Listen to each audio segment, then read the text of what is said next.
Ready? Yep.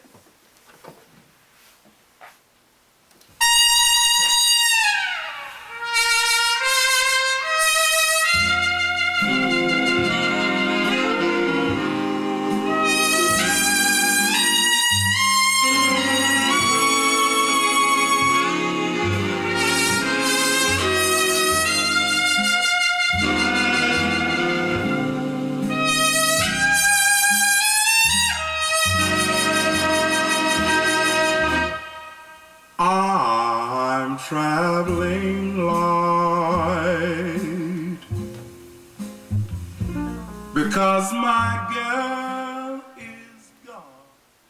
So Bruce, could you please let some of the Norwegian audience in on your years of experience in the studio and from where it started? Right.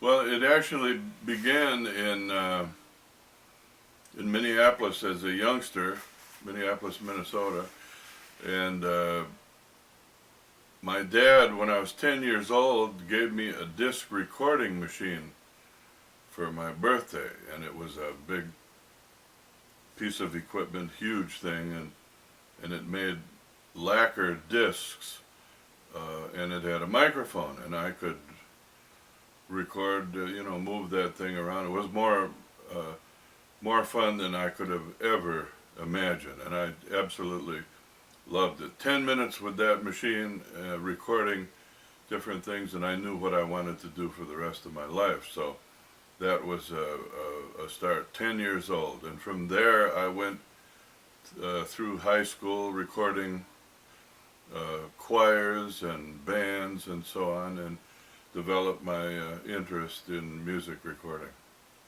And that's where you sort of picked up your formal education as well in this business? Well, my formal education in the business is based really in the electrical engineering field, because, of course, I graduated from high school in Minneapolis in 1951, and there were no classes or courses offered anywhere in music recording. It was, at that point in time, an unknown field, and there weren't that many of us interested in it. So I figured the best way to gain real formal education was to continue after high school. I went to the University of Minnesota and studied electrical engineering with a minor in music. I did study piano and so on. I've always felt that a good education in music is very, very important in music recording. Okay, and this eventually led you on to Chicago, where you started your professional career in music recording. Yeah. Actually, what happened was in Minneapolis, B and I got married in 1953, and about a year or two later, we built our own recording studio in Minneapolis. We took an old movie theater and converted that into a really wonderful recording studio. And as a matter of fact, it's still a recording studio. It's on Nicollet Avenue in Minneapolis, and still doing very, very well as a recording studio. But from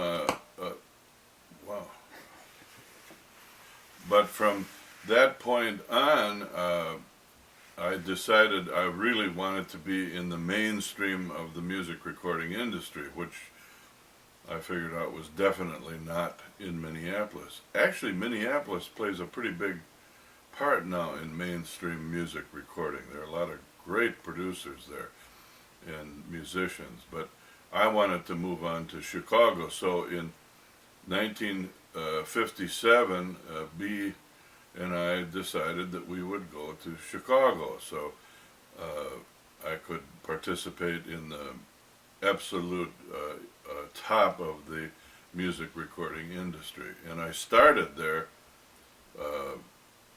working at RCA Victor Recording. I worked there for about 9 or 10 months, and as a youngster I had quite a background in classical music, so it was very natural for me at RCA in Chicago, because I got to record the Chicago Symphony and do a lot of things that were really interesting to me. And I was still very young.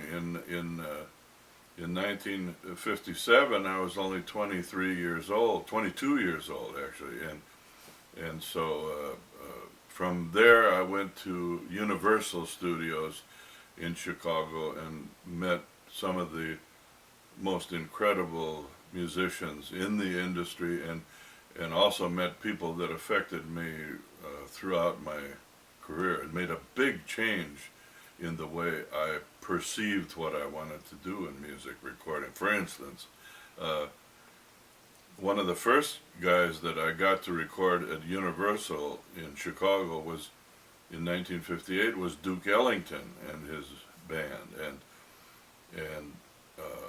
being a young Scandinavian kid from Minnesota, we're kind of taught that it's okay to like what you do as a life's work, but you can't really get too excited about it. Well, I found that this was a little bit against my instincts. I loved what I did. I loved the setting up the mics, working with the musicians, the bands. I loved the music, particularly popular music. And when I met Duke Ellington, one of the first things we talked about was that, and he told me, he said, there's absolutely nothing wrong with loving what you do and being very excited about it and spending a lot of time at it and doing it the best way that you possibly can. So Duke Ellington absolutely changed my life. Okay, but the excerpt we heard coming into this Oh, right. was Count Basie, wasn't it? Right. At that same time, about the same time, perhaps a little bit later than when I met Duke Ellington, I began working with Count Basie. And that little piece of music that we were just listening to there is from a recording that I did in August of 1960 at Universal with Count Basie and Joe Williams. And while Count Basie perhaps didn't have this tremendous impact on my life that Duke Ellington did, he still was an incredible guy and very interested in the music recording process. And I think maybe these guys saw that I had a little something different to offer, and they were so supportive and helped me a lot. And of course, the next guy I met was Quincy Jones in 1959 in Chicago, and you know, a relationship that has very happily lasted until the present moment. We've worked together many, many times. And Quincy Jones was a trumpet player. Quincy, no. Well, Quincy is a trumpet player, of course, but Quincy's, when I met him, he was producing and orchestrating records for Mercury Records. He was, at that point in time, he was the vice president of Mercury Records, based in Chicago, and the youngest executive in the recording industry, and the only black executive in the recording industry at that point in time. So he was had quite an influence on the music industry himself. Okay. And you also did work with Oscar Peterson at that time.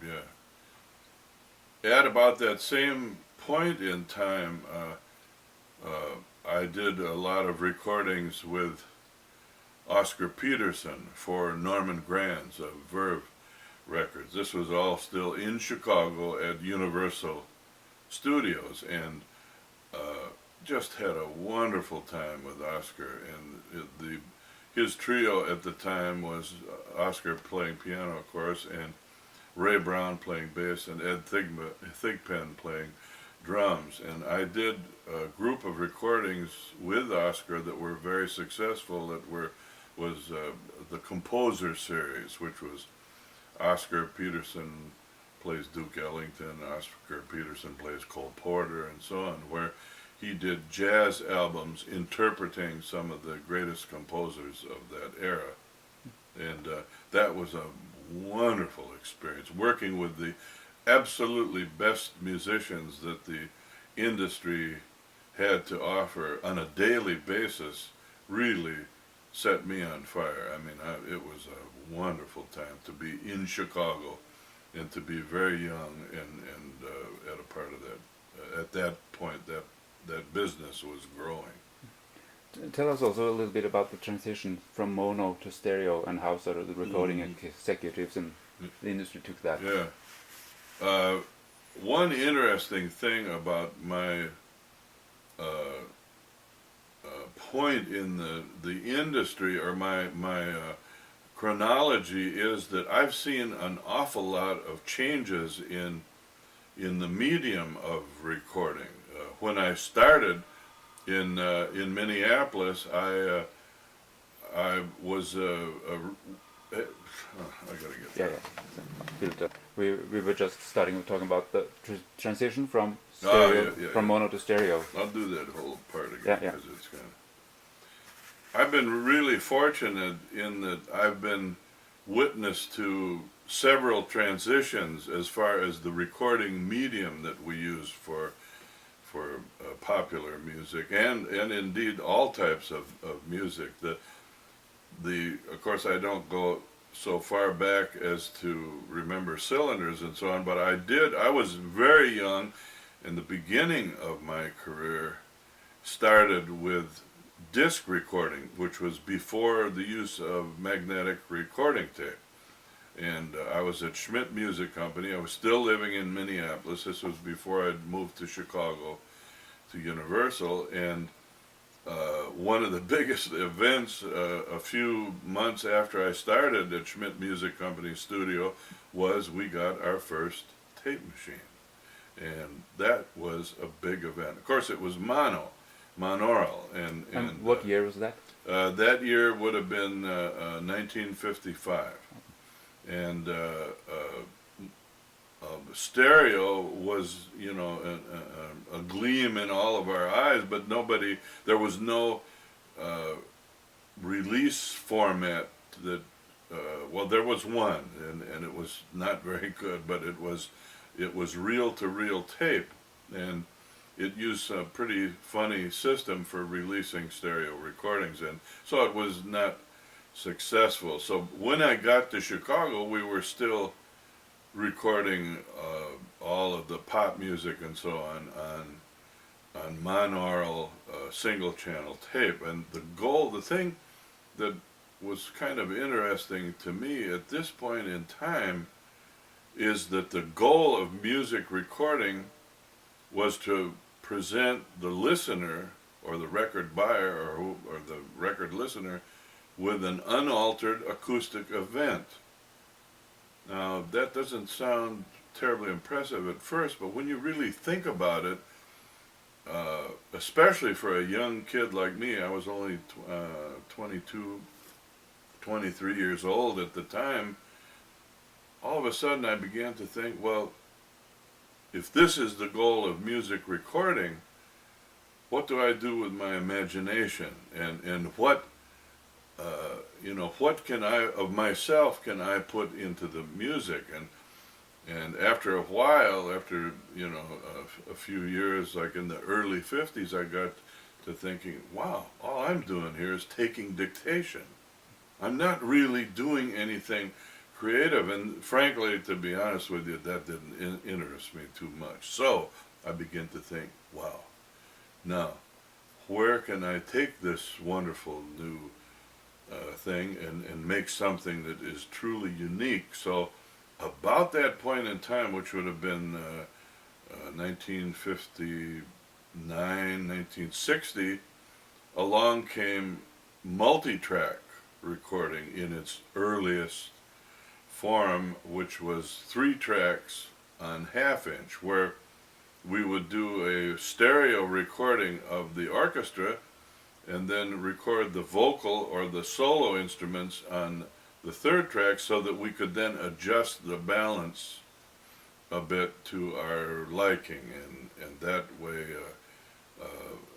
improve the listeners. There's also was something else going on at the same time. If you go back and listen to recordings from from the 30s and the 40s, you'll notice that they're very indistinct and they're not very clear. The reason for that is that recording studios at that time were made to have a fairly live characteristic, particularly in the lower frequencies. Not much thought was given to the separation of the instruments, and so the clarity of the instruments wasn't very good. And as we began to think about recording multi-channels, we began to think, aha, here's a chance to maybe put a few instruments on one track and change the balance or to improve the sound. But what was really happening that got me excited was here's a real opportunity to improve the clarity of the recordings. So there was an evolution going on in the 60s where the acoustic characteristic of the recording studios began to be sharply deadened, and also another thing happened, and I was so lucky. I was the luckiest guy in the industry in that in Chicago, my mentor, or the guy that really brought me to Universal in Chicago, his name was Bill Putnam, was also a very forward-thinking guy, and his whole idea is to be able to use reverberation for artistic effect, to deaden the studio to thereby improve the separation of the instruments as far as the listener goes, and then to control the amount of reverberation.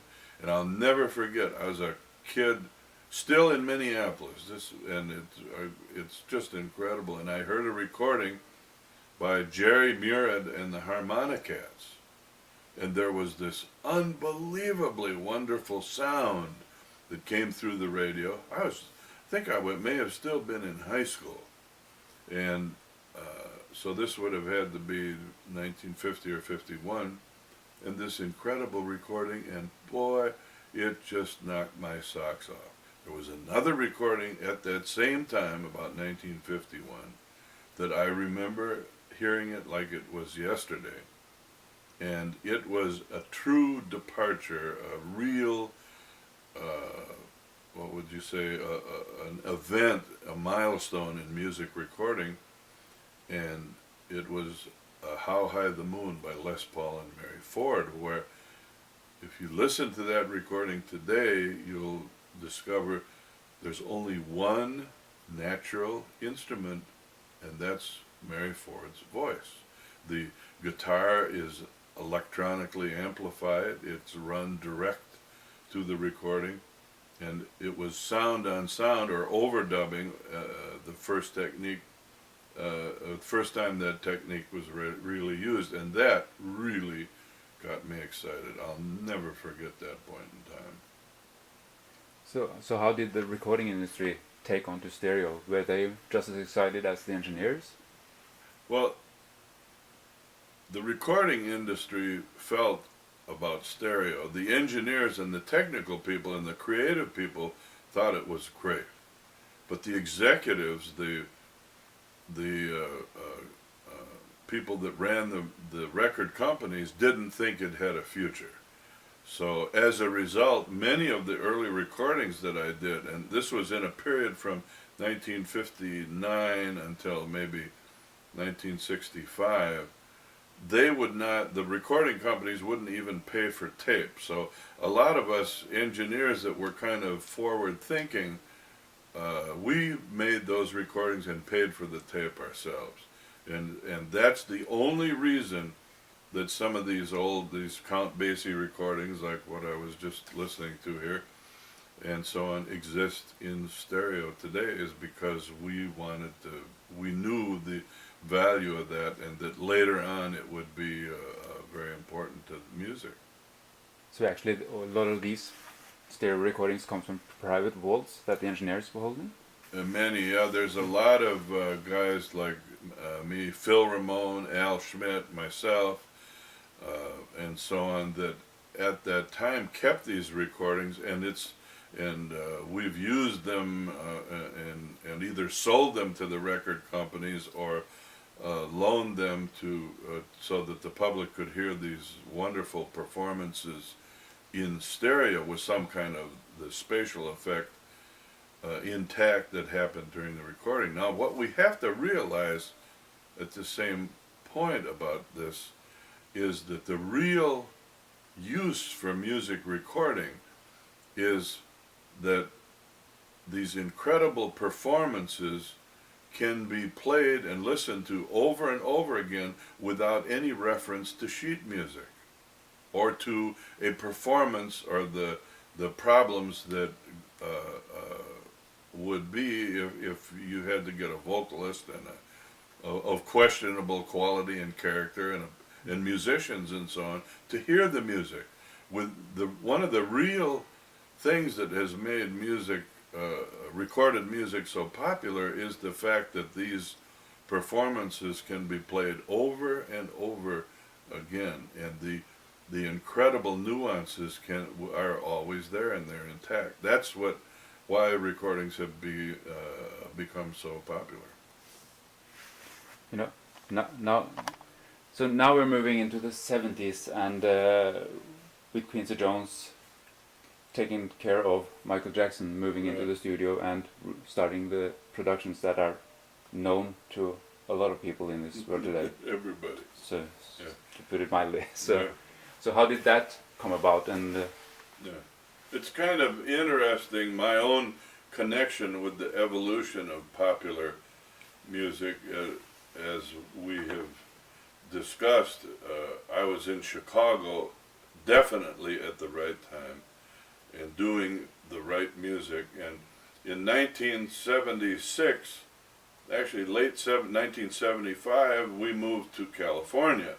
The reason being that Chicago had become a center for recording commercials, and the record business, or the recording of music for albums and so on, had left Chicago and gone to both New York and Los Angeles. So I wasn't interested in doing radio and television commercials. That type of music is almost always very derivative. It doesn't do any pioneering work as far as music, making music statements do. So I had to follow my heart, and I talked to Quincy Jones, and of course, you know, we always have talked, and he said, well, you'd better come to California. So in late 75, we moved to Los Angeles, and in 1977, Quincy called me one day and said, how would you like to go to New York to work on a major motion picture? It's going to be a big deal. Well, the movie was The Wiz, the movie, which is, of course, the story of the Wizard of Oz, and it's done with R&B music, and it was an incredible undertaking. And while Quincy and I were in New York working on this movie, we met a young 17-year-old kid who played the Scarecrow in the movie. His name was Michael Jackson. And from that point on, we did the movie, finished it, we came home to California, and the next thing I knew, I was in the studio with Quincy and Michael doing Off the Wall. We started that in late 1977, and that was an incredible point in my life, and I got to work, of course, with Quincy and Michael, and it was a wonderful, wonderful relationship. Also met other people that were on the team, Quincy's team at the time. This was a blessed group of people. I was so fortunate to be in the middle of all that. Rod Temperton, who wrote 3 of the songs on Off the Wall, and wrote 5 songs on Thriller, actually wrote the title song, Thriller. But and the musicians that we were working with, just incredible, the absolute best. So I was a real lucky young guy to be at that point in time, and also working with people that believed in creating something new as far as music. And I think it was about 1976 or 77 that I discovered that what I really was good at and what I wanted to do. Getting live. Okay. In 1976, 77, I kind of discovered, and it was while we were beginning to work on Michael's Off the Wall album, that what I was really good at, what I really wanted to do, was to make a musical statement with the recordings that I recorded. And in other words, the fact that I began in the industry when the object of music recording was to present an unaltered acoustic event was really great, because I knew that as a beginning, and I also found out that that was not what I wanted to do. It didn't hold my interest, and what I really wanted to do was to put myself in the music, to create sonic sculptures is what I call it. Quincy calls my music recording sonic sculptures, and I think they truly are. And what I have tried to do is to present music images that could occur only in the imagination. I'm not necessarily interested in, I'm going to sneeze. Yep. So now we're going, but Oh, wait a minute, yeah, okay. I left that unfinished. Okay. Okay? Yeah. Okay. What I began to think about is that what I really wanted to do in music recording was to put myself into the music. In other words, to create sound images or sound sculptures. Quincy calls the music and the way that I record, calls what I do making sonic sculptures. What I wanted to do was to put myself, to create images that would occur first in my imagination, not necessarily having anything to do with reality. Reality left in music recording left me a little bit bored, but thank goodness I had that chance to be in the mainstream of popular music when that was the only thing being done. So this next step was a natural thing for me to do, was to create a new reality. And this new reality only existed in my imagination. Now, if you listen to, let me take a good example, the title song from Thriller. The intro, where we have the storm and the wolf howls and the creaking door and all this stuff. That Rod Temperton, who wrote the song, had all these sounds, but they made no sense together. And yet, if you listen to that recording, the only way that they make sense is in the way that I put them together in my imagination. And each one of those sounds is a real recording, but combined they make a new reality. And that really got me excited. Taking popular music beyond reality and making my own statement with it really got me excited. And Quincy and Michael, to this day, when I work with Michael or Quincy, they leave me alone until the last moment when they come in during a mix and make sure that the musical values are what they want to say. But as far as the creative aspect of the music recording, those ideas began their life in my imagination. so how much did the tool set change from the 60s up to the 70s, 80s Right. in order to make you easily achieve those kind of goals? What happened was, I think I mentioned the fact that in 1960, we began recording on 3-track, on half-inch tape. Well, by the time, well, it's more than a decade later. By 1976, when I was in Los Angeles, we were recording 24 tracks on 2-inch tape. And what this did for me was to allow me, these were tools that I could use to develop these sonic landscapes, sculptures, or whatever you want to call them. I'll never forget the first day that I record a lot of music in stereo. I don't think of instruments as monophonic images. I almost always use at least 2 microphones on a single sound source and capture the acoustics of the moment. But I'll never forget the first day that I saw a 24-track tape machine. I thought to myself, wow, a 12-track stereo.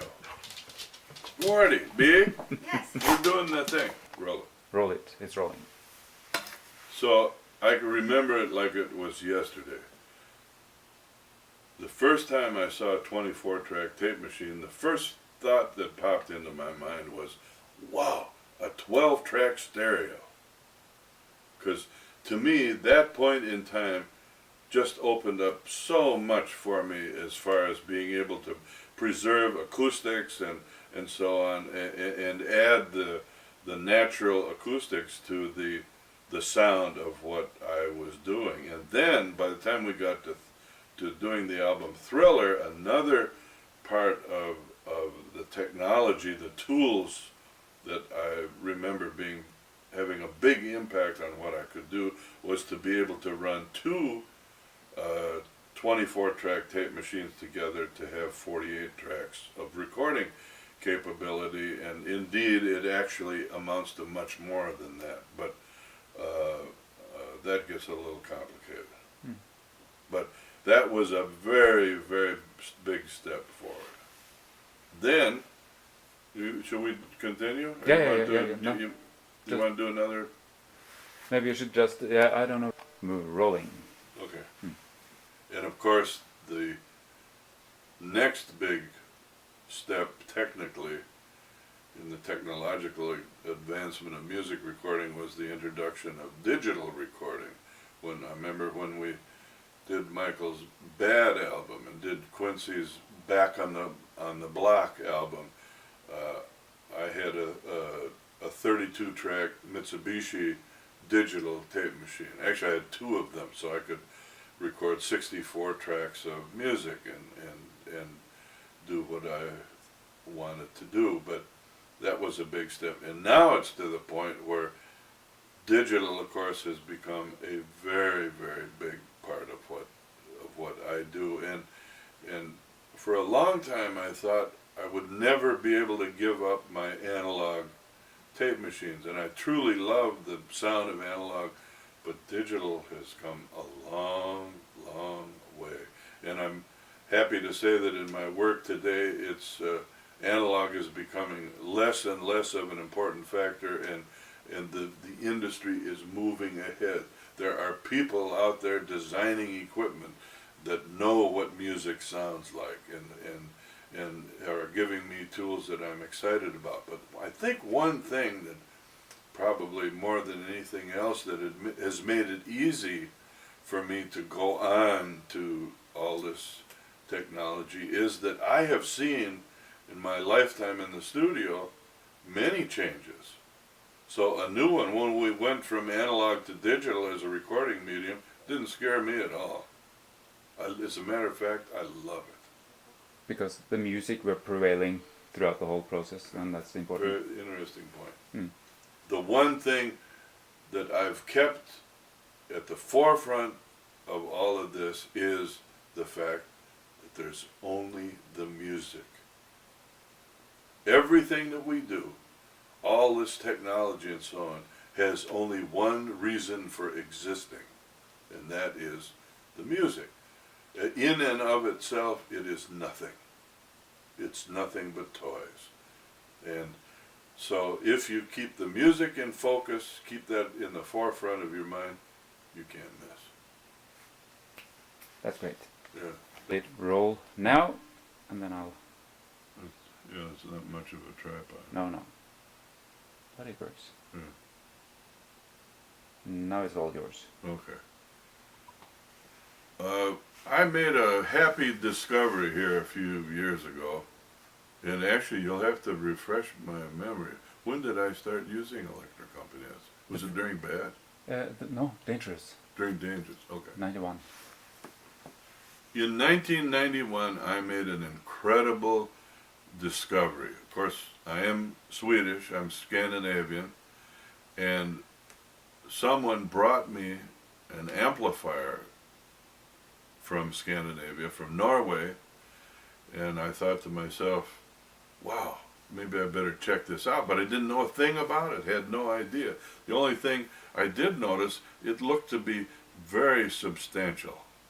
And me being a Swede, I understand that. That means a lot to me. So I hooked it up. It was absolutely incredible. I never heard anything like it in my life. And of course it is an electric compagnie. The amplifier that I first tried was the AW250. It's called the Ampliwire 250 or something. But knocked my socks off. And I'm in a position in the industry where I can use any amplifier I want. People send me amplifiers. I get a lot of them. And now that I've heard Electric Compagnie, virtually all of these amplifiers get sent back. And I have 4 mono blocks that I use for my main music mixing system, which is the Westlake BBS-M8s. These are powered, each speaker is powered by 2 Electric Compagnie mono blocks. And then I'm such a fanatic and so enthused about Electric Compagnie, even my little speakers, my Oratones, are powered by a smaller Electric Compagnie 120 watt, I can't remember the model number, but it's a fantastic amplifier. And of course the speakers are connected to the Electric Compagnie amplifiers with very esoteric, very high quality wire. That's a very important part of it too, but the main thing is those amps. They are just incredible. Love them. They sound musical to me. Cool? Yep, that's cool. That's cool. Rolling. Okay. Michael Jackson's new album, Invincible, of course, I mixed and recorded all the music listening through my Electric Compagnie amplifiers. Not only on the big speakers, the Westlake BBS-M8s, but on the small speakers as well. All the music on this album was mixed listening through Electric Compagnie amplifiers. And Michael is very fussy. Michael loves the little Oratone speakers and has commented to me many times about how wonderful they sound with the Electric Compagnie amplifier.